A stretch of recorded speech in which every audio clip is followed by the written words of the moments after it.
So you're asking how useful is the invisibility with Chipp? Well, it kind of depends.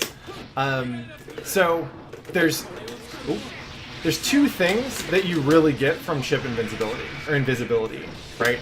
It's hard to see him, but it's usually not that hard to see where he's going. It's just hard to see what he's doing, right? And so stuff where the cue to block or defend it is based on like what he's doing, like what the animation of the character is, and not where on screen he is, gets more dangerous when you're invisible, right? But even then, like it's not, if you're really paying attention and you really know Chipp's moves, then you can usually see through the invisibility reasonably well, right? So like it just makes certain certain mix-ups and stuff more potent, right? Like there's a base layer of efficacy you get from being harder to see. God damn, that's a clean ass punish. Whew, yeah, I got fucked.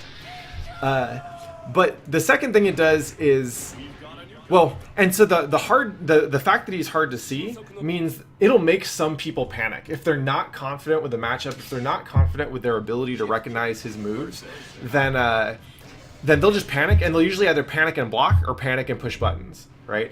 And so once you do it to someone once, like you knock down someone in the corner and you go invisibility and just see what they do, that will tell you something about their state, right? Like what they're thinking.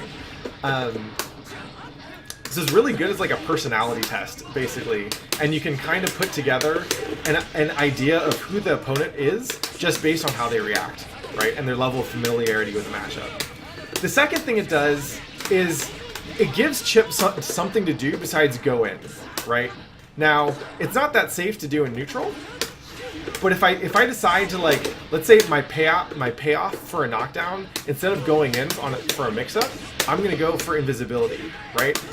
That increases the chance that my next mix-up will work, right? Because he's harder to see, but also it didn't really cost me anything, right?